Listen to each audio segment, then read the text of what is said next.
네, 그러면 뒤에서 여러분 소선지서 요 개론이라고 하는 거 한 장 다 유인문답 챙겨 오셨습니까? 다 받으셨어요? 서영재님 받으셨습니까? 네, 뒤에서 갖고 오십시오. 네.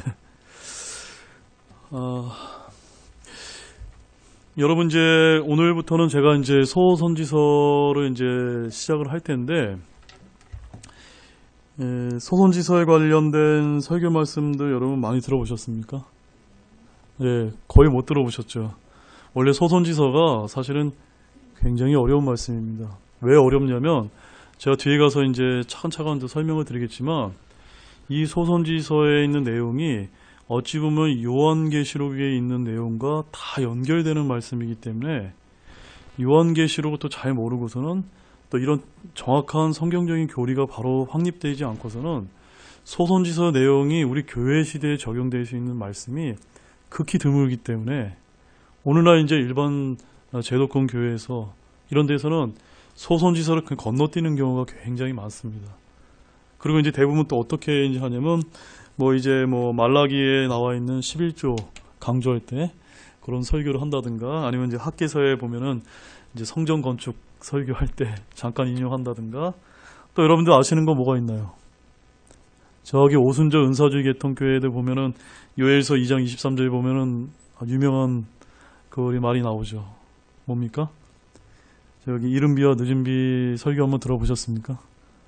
그런 설교를 통해서 이른 비와 늦은 비가 성령의 강림과 이렇게 이제 비교해서 설명을 이제 많이 하는 경우가 있는데 한 가지 제가 여러분께 추가적으로 말씀드리면 요엘서에 나오는 이른 비와 늦은 비는 문자 그대로 하늘에서 내리는 뭘까요? 그냥 비입니다. 비. 그렇게 우리가 그냥 있는 그대로 쉽게 이해하면 돼. 여기다 자꾸 억지로 막 짜맞춰서 그것이 성령이니 뭐니 하면서 이렇게 해석을 하기 시작하면 이게 굉장히 어렵거든요. 그렇게 설교하는 교회들이 꽤 있다는 겁니다. 그래서 어떻게 이제 해석을 하냐면 한 가지 이 말씀 보고 넘어가시죠. 스가랴서.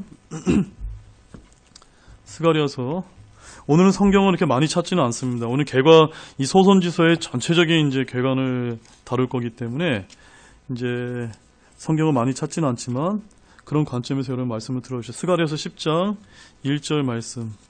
스가랴서 10장. 네. 우리 킹제임스 흠정역이 아주 교리가 분명한 책이기 때문에 여러분들 그 킹제임스 흠정역에 보면은 소제목들이 있죠. 원래 이 소제목들은 원래 킹제임스 성경에 있을까요? 없을까요? 원래 없습니다. 없는데 이 성경을 번역하신 이 목사님께서 우리 교리에 맞게끔 다 소주제를 담아놨기 때문에 우리가 정말 읽기 쉽게 이렇게 되어 있습니다. 제목이 뭐라고 되어 있습니까? 유다와 이스라엘 회복. 요거만 알면은 이게 다 교리하고 관련된 거거든요.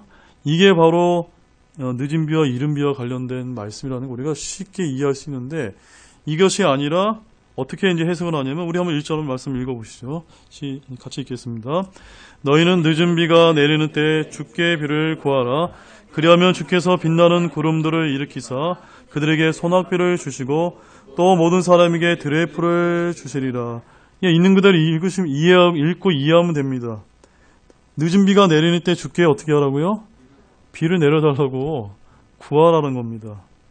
그래서 또 소낙비도 이제 들의 풀이 이게 잘 자랄 수 있도록 비를 내려달라. 얼마나 우리가 이해하기 쉽지 않습니까? 근데 이걸 어떻게 이제 우리 교회 시대에 자꾸 적용하려다 보니까 어떻게 이제 해석을 하냐면 초대교회 오순절이 이른 비이고 지금 이 시대가 늦은 비를 내려주는 시대다라고 하면서 이렇게 이제 상징적으로 이제 억지로 끼워 맞추기식의 이런 비유 해석을 하는 경우들이 굉장히 많이 있습니다. 우리 교회는 그렇게 하지 않습니다. 말씀을 있는 그대로 바로 주님께 비를 구하며 주님이 비를 주신다는 말씀으로 우리가 이해를 해야 되고 특별히 이 말씀은 유다와 이스라엘의 회복에 관한 마지막 때에 관한 그런 대언의 말씀임을 우리가 좀 기억할 필요가 있습니다. 그래서 제가 이제는 이제 이 소선지서를 하나하나 이제 강의를 할 텐데 소선지서를 여러분 한번 말 앞장을 한번 보십시오. 맨 앞에 이 킹제임스 성경에 우리 순서 있죠. 목록. 성경 정서 목차를 보십시오. 우리 흠정역이 보면은 말라기까지 이제 총 몇 페이지입니까? 우리 이제 킹제임스 흠정역 제가 갖고 있는 건 1397페이지까지 돼 있거든요. 그런데 우리가 다루려는 호세아서가 1320페이지부터 시작되니까 몇 페이지입니까? 불과 얼마 안 되죠. 약 한 70페이지 정도밖에 안 되는 그 전체 구약 성경의 비중으로 보면 소선지서가 어떻습니까? 예, 아주 작은 분량이에요. 그래서 이거를 뭐라고 부릅니까? 소선지서다라고 우리가 이렇게 부른다는 것을 좀 기억할 필요가 있습니다. 그래서 제가 이 소선지서는 다 짧기 때문에 이번에 호세아서를 강해를 하게 되면은 다음번에는 신약에 있는 말씀 강해하고 또 소선지서 강해하고 이렇게 해서 우리가 이제 신약과 구약을 이제 균형적으로 이제 하면서 성경 말씀을 좀 알아가는 그런 시간을 좀 갖고자 합니다. 그래서 소선지서가 오늘날 교회에서 가장 인기 없는 말씀, 가장 관심을 받지 못하는 그런 말씀들로 그렇게 알려져 있고 오늘날 목회자들도 그 본문의 내용을 잘 모르고 있기 때문에 거의 다루지 않습니다. 덕분에 성도들은 평생 동안 교회를 다녀도 이 소선지서에 관련된 성경 말씀을 거의 듣지 못하는 그런 경우가 많이 발생하고 있고 심지어는 우리 교회 분들은 좀 안 그렇지만 다른 교회에서는 뭐 학계서 뭐 이렇게 스바냐서 뭐 이렇게 한번 찾아보실까 하면 어떨까요, 여러분? 못 찾아요, 잘. 네. 잘 못 찾는 경우가 왜 일어납니까? 예, 거의 우리가 찾아보지 않기 때문에 그렇다. 그래서 우리가 특별히 왜 이 소선지서를 제가 강의를 할까요? 다른 것들은 굉장히 많습니다. 저기 뒤에 가보면은 책들도 뭐 창세기라든가 출애굽기라든가 뭐 심지어 우리가 어렵게 생각하는 뭐 신명기, 민수기, 레위기도 주석서에 널려 있습니다.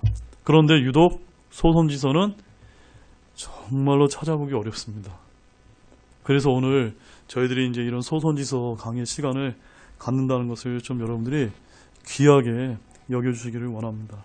자, 소선지서의 주요 내용은 뭘까요, 여러분?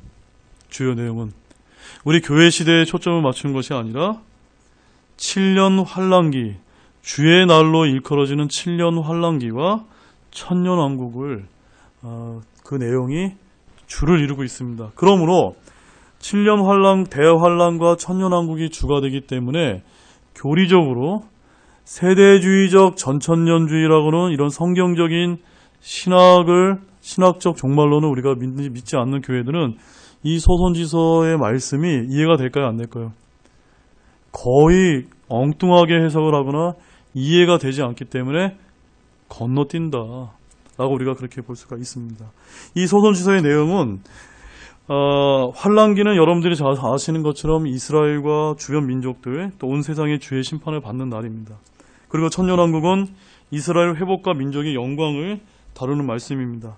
소선지서의 모든 내용은 대언자들을 통해 이스라엘의 범죄와 그에 따른 심판과 멸망을 선포하며 회개를 촉구하는 그런 내용들로 가득 차 있습니다. 그리고 마지막 날들에는 영광스러운 회복에 관한 예언이 주를 이루고 있습니다. 자, 왜 그럴까요? 나중에 이제 제가 역사를 좀 뒤에 가서 쭉 말씀을 드리겠지만 그 이스라엘이 굉장히 아주 혼탁하고 말씀의 기갈과 타락과 심판의 경고와 또 포로 기간과 이런 어려운 기간을 겪으면서 예수님께서 메시아로서 다스리기 위해서 오신다고 하는 이 메시아 왕국의 이 복음, 천년왕국의 복음이 그들에게 얼마만큼 복된 소망이 되었을지 한번 생각해 보시기 바랍니다. 그렇지 않을까요? 우리가 이제 일제 식민 통제를 받고 있을 때 어떤 엄청난 그 나라가 우리나라를 해방을 가져다 줄 수 있도록 도와준다는 이런 기쁜 소식을 듣는다면 어떨까요? 그게 엄청난 소망이죠. 바로 이스라엘 민족들에게는 그 소식이 무엇이었다는 겁니까? 바로 7년 환란기와 거쳐서 천년왕국 때 주님께서 오신다는 그 소식이 바로 그들에겐 그와 같은 소식이었다. 그런 내용들이 이 소선지서의 주요 내용의 큰 줄기로 이어지고 있다는 사실입니다. 그래서 교리적으로는 교회에 적용할 말씀이 많을까요, 적을까요? 적다는 것을 우리가 꼭 기억하길 원합니다. 대언자들이 죄를 책망하고 회개를 촉구하는 내용은 오늘날 우리가 훈계와 배움을 얻고 경고로 받을 수 있습니다. 주님의 재림에 관한 말씀은 우리에게 복된 소망이고 우리는 신령 환란기제의 하늘로 들림을 받지만 이스라엘 사람들에게 유대인들에게는 주님이 오셔서 다스린다는 그 천년왕국 그 메시아의 왕국에 그 관련된 그 복음과 소식이 그들의 복된 소망이 된다는 것을 우리가 알 필요가 있습니다. 자, 로마서 15장 4절 말씀 보겠습니다. 로마서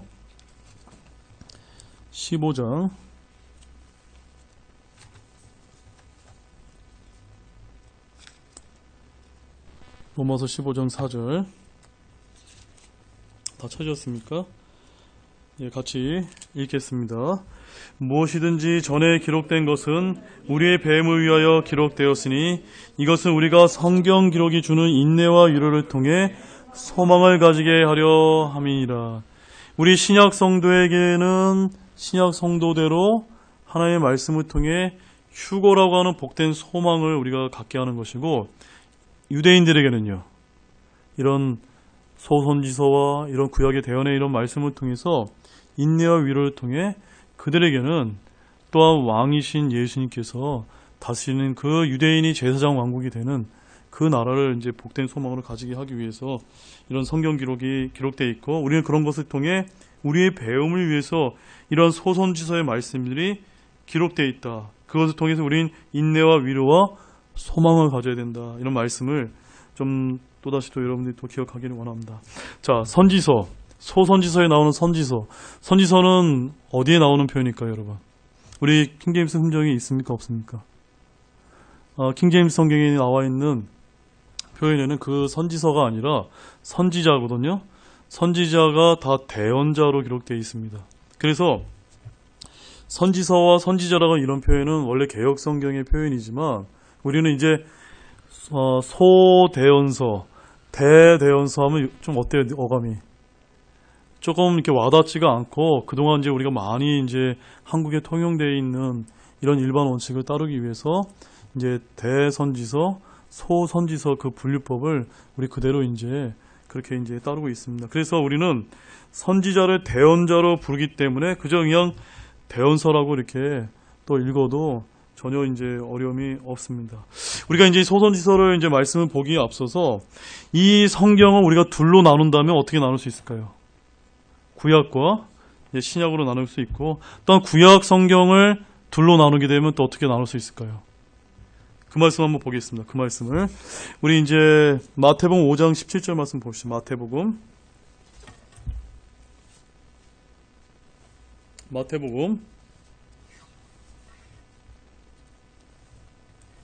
5장 17절 말씀이요. 같이 우리 읽겠습니다. 내가 율법이나 대언자들의 글을 폐하러 온 줄로 생각하지 말라. 나는 폐하러 오지 아니하고 성취하러 왔노라. 자, 지금 예수님께서 구약 성경을 지칭해서 뭐라고 표현하고 있습니까? 율법이나 대언자의 글. 잘 기억해 보세요. 구약 성경 전체를 예수님께 친히 어떻게 분류해 주셨냐면 율법과 대언자의 글. 율법은 뭘까요? 창세기, 또 뭐가 있죠? 출애굽기, 레위기, 민수기, 신명기. 이걸 우리가 뭐라고 부르죠? 모세오경. 이 모세오경을 율법이라고 우리가 이제 그렇게 이해할 수가 있고 나머지 글들은 다 뭡니까? 대언자의 글이다라고 이제 그렇게 이제 이해하시면 돼요. 이거는 제가 분류한 분류법이 아니라 누가 분류하신 겁니까? 예, 예수님께서 친히 하신 분류입니다. 그래서 우리 또한 마태복음 22장 40절 말씀도 보시죠. 마태복음 22장.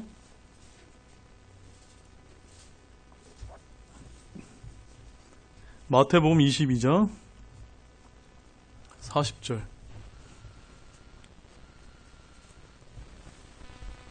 오늘 개괄적인 거니까 여러분 그냥 잘 이렇게 들어만 주십시오. 마태복음 22장 40절 같이 읽겠습니다. 모든 율법과 대언자의 글이 이 두 명령에 매달려 있느니라. 예, 동일한 표현이죠. 그렇죠, 여러분? 이게 다 뭡니까? 구약성경 전체를 이야기하고 있습니다. 자, 그러면 누가복음 24장 27절 말씀도 보겠습니다. 누가복음 24장 27절.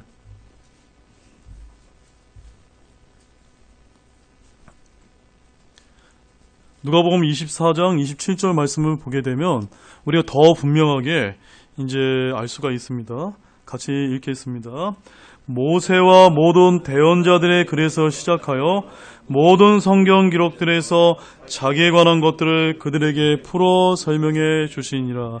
그러니까 예수님께서 구약에 있는 모든 성경 기록들이 다 자기 주 예수님에 대한 얘기인 것을 풀어서 하고 계신 것을 지금 말씀하고 있지 않습니까? 그런데 예수님께서 뭐라고 표현하셨습니까? 모세와 모든 대언자의 글. 이게 뭡니까?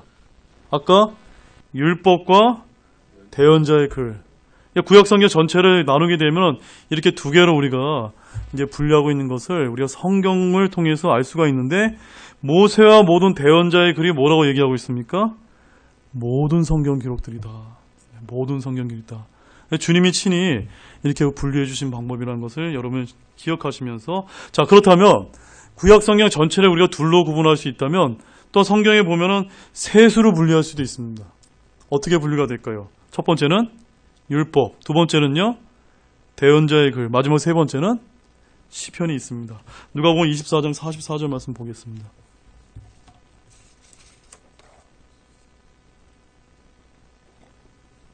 누가복음 24장 44절 말씀 같이 읽겠습니다. 또 그분께서 그들에게 이르시되 내가 여전히 너희와 함께 있었을 때 너희가 말한 말들 곧 모세의 율법과 대언자의 글과 시편이 나에 관해 기록된 모든 것이 반드시 성취되어야 하리라 한 말들이 이것들이라 하시고, 여기는 구약 성경을 어떻게 분류하셨습니까? 모세 율법, 대언자의 글과 시편이라고 또 이게 세 가지 분류로 이렇게 또 성경을 또 표현하고 계십니다. 자, 제가 왜 이렇게 두 가지 분류법, 세 가지 분류법, 왜 이거를 강조해 드렸을까요? 공통점이 뭡니까? 두 가지 분류법, 세 가지 분류법의 공통점. 오늘 우리가 다루려고 하는 대언자의 글과 관련되어 있기 때문입니다. 우리가 다루는 이 소선지서가 다 뭡니까? 대언자의 글이다. 대언자의 말씀이라는 것을 제가 여러분에게 강조를 드리고 그냥 좀 이렇게 흥미삼아 여러분에게 말씀을 드렸습니다. 이제 본격적으로 말씀을 드리겠습니다. 자, 여기서 이제 대언자의 글을 오늘날 교회에서 통상적으로 사용하는 말이 대언서, 선지서다 라고 우리가 이렇게 부르게 됩니다. 대언서는 총 몇 권일까요, 여러분? 한번 여러분 맨 앞에 다시 한번 목차를 보시죠. 몇 권입니까? 이제 오늘 이 시간을 통해서 여러분 분명하게 기억하시죠. 대언서는 총 몇 권이냐면 따라해 보시죠. 총 17권입니다. 17권. 자, 대선지서는 몇 권일까요? 5개입니다. 뭡니까? 이사야서, 예레미야, 에스겔, 다니엘서인데 저를 잠깐 봐주세요. 이사야서는 외우기 쉽습니다. 성경이 총 몇 권이죠? 66권인 것처럼 이사야서도 66장은 이루어져 있습니다. 깁니까? 짧습니까? 길죠. 예레미야는요? 예레미야는 52장, 예레미야 애가서까지 해서 다 예레미야가 기록한 말씀이기 때문에 총 57장이 있습니다. 에스겔서는요? 48장이 있습니다. 다니엘서가 있는데 다니엘서는 몇 장인지 아세요? 총 12장까지 있는데 여러분 그 호세아서 말씀 보시면 호세아서가 몇 장을 이루어진지 아세요? 14장까지 이루어졌어요. 그러면 목사님, 아니 호세아서는 14장이고 다니엘서는 12장이면 에이 다니엘서가 소선지서 아니에요? 이렇게 얘기하시는 분인데 그건 모르고 말씀하시는 거예요. 다니엘서는 장수로는 12장이지만 페이지는 몇 페이지입니까? 우리 킹제임스 성경은 26페이지입니다. 호세아서는요 14장이지만 페이지 수는 13페이지밖에 안 돼요. 그러니까 대선지서와 소선지서의 분류는 내용의 중요성이나 말씀의 권위나 가치에 따라 분류한 것이 아니라 뭐에 따라 분류한 겁니까? 그냥 책의 분량과 길이에 따라 그냥 편의상 이렇게 우리가 분류했습니다. 그래서 모두 주님의 영으로 기록된 대언의 말씀이라는 것을 우리가 좀 기억하면서 12권이 분량이 적은 대언의 책이다라는 뜻에서 우리가 뭐라고 부릅니까? 그냥 우리가 소선지서다 이렇게 부르고 있습니다. 그래서 이런 명칭이, 이런 소선지서라는 명칭이 4세기경 라틴어 성경을 번역하면서 붙여진 이름이라고 이렇게 알려지고 있는데, 원래 유대인들은요 이 소선지서 총 대언서가 17권인데 앞에 대선지서가 5권이면 소선지서는 몇 권입니까? 12권입니다. 그래서 유대인들은 이 12권의 소선지서를 한 권의 책으로 묶어서 그 책 자체를 그냥 소선지서가 아니라 12권이다 이렇게 그렇게 불렸다고 합니다. 아무튼 이 소선지서 12권 전체 장의 수가 합이 총 67장밖에 안 됩니다. 아까 이사야서가 몇 장이라고 했죠? 66장이니까 대선지서의 하나인 이사야서와 소선지서 전체를 다 합해도 12권을 다 합해도 이사야서와 분량이 거의 비슷한 정도밖에 안 되기 때문에 성경에서 우리가 뭐라고 부르냐? 소선지서다. 이렇게 이제 우리가 좀 이해하시면 되겠습니다. 자, 이제 우리가 중요한 거 좀 이제 볼 텐데요. 더 중요한 거. 영어 킹제임스 성경 우리가 여러분의 목차를 보시게 되면 이 성경의 배열 순서가 제가 여러분의 질문을 드리겠습니다. 역사적인 연대기의 순서일까요? 아닐까요? 아닙니까, 여러분? 맞습니까? 예, 맞습니다. 역사적인 연대기 순서가 아닙니다. 왜 그러냐면 여러분, 이 성경의 배열 순서는 역사적인 연대기 순서가 아니라 예언, 계시의 점진적인 발전에 따라 하나님께서 친히 이렇게 배열해 주신 순서란 것을 우리가 좀 기억할 필요가 있습니다. 자, 여러분 이제 제가 나눠드린 유인물 한번 보십시오. 유인물. 이제부터 이제 유인물을 보시면 될 텐데, 역사적인 순서로 우리가 소선지서를 다시 한번 정리를 해보게 되면은 어떤 순서로 되어 있습니까? 제가 그 연도는 빼고 그냥 그 순서대로만 한번 같이 한번 읽어보도록 하겠습니다. 첫 번째, 오바댜, 요엘, 요나, 아모스, 호세아, 미가, 나움, 스바냐, 하박국, 학개, 스가랴, 말라기.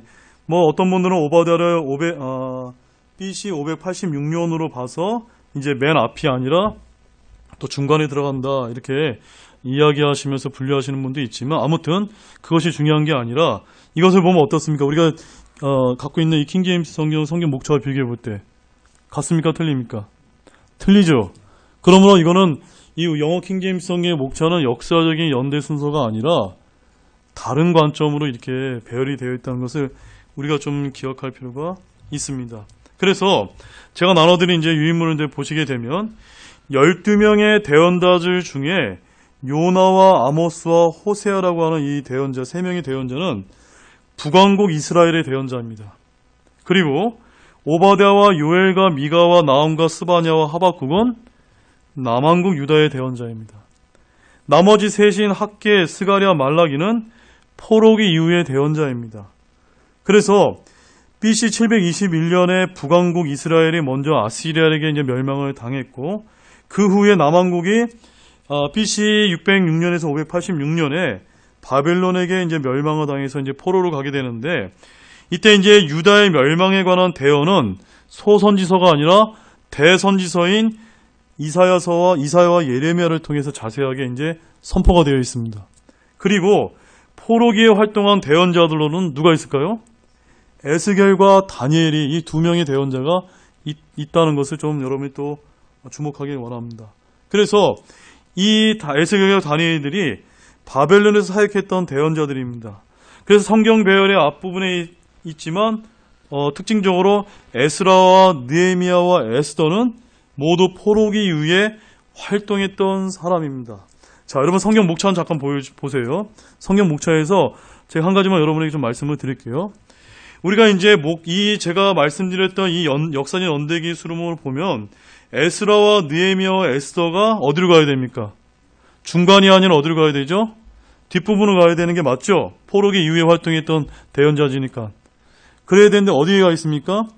중간에 들어가 있습니다. 이거 우리가 어떻게 이해할 수 있을까요? 자, 보십시오. 느헤미야, 에스더기, 그 다음에 에스라, 느헤미야, 에스더가 바로 이제 유대인들이 바빌론 포로로 있을 때 이제 회복되는 그 시기에 이제 말씀이죠. 그 다음에 등장하는 게 뭡니까? 욥기입니다. 욥기가 총 몇 장까지 있죠? 38장까지 있습니다. 8장을 한 장을 1년으로 계산하면 몇 년인 줄 아십니까? 7년의 반인 3년 반이 됩니다. 그래서 어떤 목사님들은 이 욥기서가 유대인들의 7년 환란의 마지막 적그리스도의 통치 기간인 대환란에 관한 말씀이 아니겠느냐라고 그렇게 이제 보시는 목사님들이 있고, 아무튼 유대인들이 전체적으로 다 흩어졌다가 회복이 되어서 돌아왔고, 회복이 돼서 대로 돌아오게 되면은 어떤 일이 벌어지죠? 7년 대환란이 벌어집니다. 적그리스도가 등장하게 되면은 대환란의 마지막 후 3년 반 대환란이 시작됩니다. 그 다음에 예수님께서 지상 재림하시게 되면 어느 왕자에서 천년왕국을 통치하십니까? 다윗의 왕자에서 통치하시거든요. 그래서 그 다음 말씀이 욥기서 다음에 어떤 말씀이 등장합니까? 시편 말씀이 등장합니다. 여러분, 제가 뭘 설명드리는지 이해 가셨습니까? 바로 이 영어 킹제임스 성경의 목차는 역사적인 순서의 관점에서 배열이 된 게 아니라 철저하게 우리가 믿고 있는 세대주의적 전천년주의 그런 신학에 의해서 성경을 하나님께서 배열해 놓으셨다라고, 우리가 그런 관점으로 이 성경을 이해하지 않으면 이해가 되지가 않습니다. 여러분, 아멘이세요? 네. 그렇게 이해하면 우리가 깔끔하게 다 이제 우리가 이해가 될 수가 있습니다. 자, 추가적으로 북왕국의 대언자는 요나와 아모스와 호세아의 사역이 연속적으로 이어지는 가운데 이스라엘은 아시라에게 멸망을 당했습니다. 그리고 남왕국은 요엘, 이사야, 미가, 나움, 스바냐, 예레미야, 하박국이 주님의 말씀을 대언했고요. 예레미야와 하박국 대언자 때에는 바벨론에 이제 포로로 잡혀갔습니다. 그리고 다니엘과 에스겔은 동시대에 바빌론에서 활동한 하나님의 대언자입니다. 70년의 바벨론 포로 생활을 마치고 그 유명한 고레스의 명령으로 이스라엘은 본토 귀환이 허가되었는데, 본토로 귀환한 유대 땅에서 학개와 스가랴와 말라기 대언자가 주의 말씀을 선포하면서 이제 말라기로서 구약이 끝나게 됩니다. 그 다음에 어떤 일이 벌어지게 됩니까? 대언자 말라기 이후로 침례 요한 때까지 이스라엘의 주의 말씀을 받은 대언자가 한 명도 없는 400년간의 암흑기가 이제 오게 되어 있습니다. 그래서 오늘부터 이제 우리가 강의하게 될 이 소선지서 12권은 약 400년간의 역사를 다루며 이스라엘의 암흑기를 관통하는 그런 말씀이라는 것을 여러분이 꼭 기억하길 원합니다. 이 책들은 구약 성경의 끝부분에 있고 그 분량이 적지만 그 내용은 매우 방대합니다. 오늘날 대부분의 교회에서 가장 무시받는 책들이고 설교나 성경 공부에서 거의 다뤄지지 않는 책이지만, 또한 어떤 이들은 이 책들이 성경에 어디에 있는지 찾기 어려운 그런 말씀이지만, 우리는 이 책들에서 역사적이고 교리적이고 예언적인 적용을 통해서 주님의 말씀이 알고자 하는 진리를 저와 여러분들이 한번 탐구하면서 깨닫는 그런 시간을 갖고자 합니다. 특별히 우리는 주님께서 순수하게 보존해 주신 말씀, 완전한 말씀, 보존된 말씀이 이 영어 킹제임스 성경을 들고 성경을 공부하면서 주님의 영께서 부어주시는 지혜와 계시의 영을 통해서 깨닫게 해주시기를 소망하는 그런 마음으로 이 말씀을 하나하나 저희들이 이제 살펴보고자 합니다. 자, 우리가 이제 한 가지만 더 볼 텐데요. 야고보서 5장 10절 말씀을 한번 보겠습니다. 야고보서 5장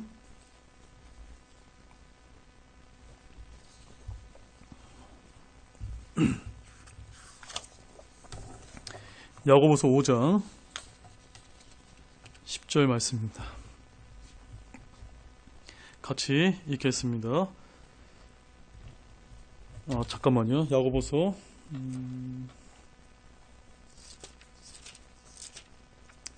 5장 10절 같이 읽겠습니다. 시작. 내 형제들아, 주의 이름으로 말한 대언자들을 권한다는 것과 인내의 본으로 삼으라. 자, 우리는 오늘 이제 저희들이 이제 다루게 될 이 소선지서의 말씀을 기록하고 대언하게 했던 그 대언자들의 그런 말씀과 그들의 삶을 통해서 주의 이름으로 한 대언자들이 고난당하는 것을 무엇으로 삼아야 되겠습니까? 인내의 본으로 삼는 그런 교훈을 얻는 그런 시간이 되기를 원합니다. 오늘 제가 이제 이 소선지서를 말씀을 드리면서 다시 한번 제가 강조를 드리고 싶은 것이, 우리가 이제 이 소선지서를 공부할 때 한 가지 이제 우리가 주의사항이 필요한데, 말씀을 이제 우리가 이해하고자 할 때 이해가 안 되는 것들은 그냥 본문에 어떤 것을 내 생각을 더하거나 빼면서 어떻게 본문에 이렇게 하지 않겠나라고 생각하기보다는 말씀 있는 그대로 우리가 이제 모르면 모르는 거 그냥 놔두고 그렇게 이해해가면서 넘어오는 그런 시간을 갖고자 합니다. 자, 여러분 이제 호세아서 말씀 보시죠. 호세아 잠깐만 오늘 호세아서 개괄만 다루고 말씀을 좀 정리하고자 합니다. 호세아서, 이 호세아서는 기록 시기가 주전 약 720년경에 기간은 약 60년 동안에 관한된 그런 말씀을 기록하고 있습니다.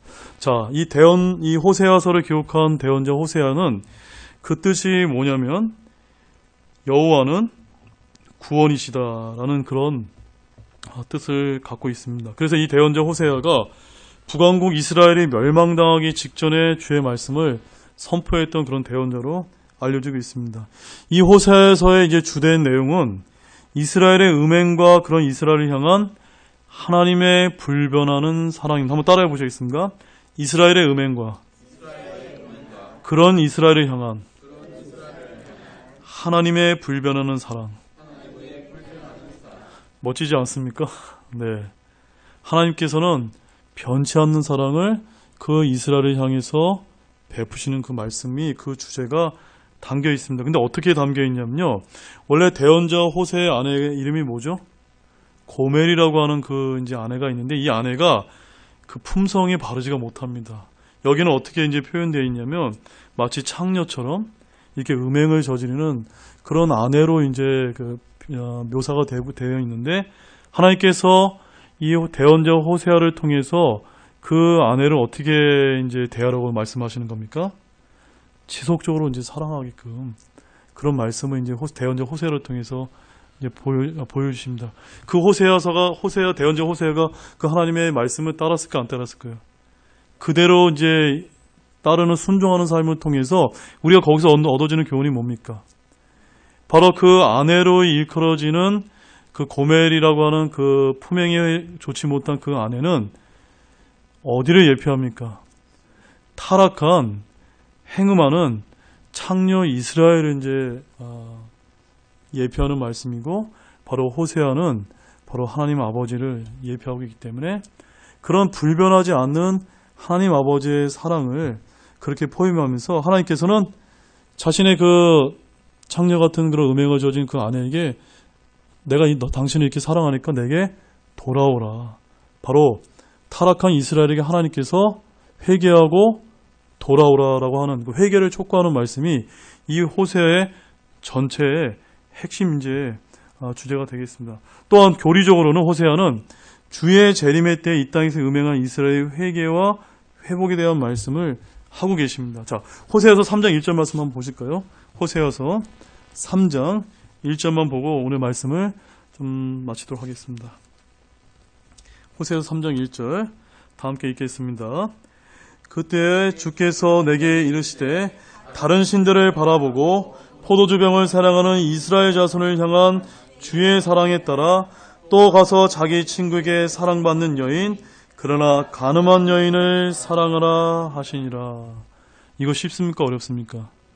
진짜 어렵습니다. 그런데 우리 하나님께서, 우리 하나님 아버지의 마음이, 이스라엘을 향한 그 마음이 이와 같이 표현하고 있다. 그런 것을 여러분들이 좀 기억하면서 이제 다음 주부터는 호세아서 말씀을 이제 한 절 한 절 저희들이 또 이제 자세하게 강의하는 그런 시간을 갖고자 합니다. 여러분 이제 소선지서에 대한 큰 그림이 이제 여러분들이 그려주셨습니까? 네, 그럼 기도하고 오늘 이제 말씀은 좀 마치겠습니다. 기도하시겠습니다. 하나님 아버지 참 감사를 드립니다. 오늘은 이제 주님의 은혜로 우리가 이제 소선지서 강의를 위해서 개괄적인 그런 소선지서의 말씀을 저희들이 이렇게 살펴보았습니다. 주님, 참으로 때가 악하고 마지막 때를 향하고 있기 때문에 이 소선지서에 있는 말씀을 저희들이 잘 다루지 않는 그런 교회들이 참으로 많은 줄을 압니다. 저희들이 조심스럽게 이 말씀을 한 구절 한 구절 저희들이 살펴볼 때 이 말씀을 통해서 저희들이 올바른 주님의 진리의 말씀을 깨달을 수 있는 영적인 지각이 열릴 수 있도록 주님께서 도와주시기를 원하며, 또 말씀을 증거하는 저의 입술도 주님께서 주관해 주시기를 원합니다. 이 말씀을 통해서 저희들이 위로와 인내의 본을 저희들이 얻을 수 있도록 주님께서 도와주시기를 원합니다. 감사를 드리며 이 모든 말씀을 예수님의 이름으로 기도드렸습니다. 아멘. 예, 오늘 기도 마치지 않고 그냥 마치겠습니다. 수고하셨습니다, 여러분. 네.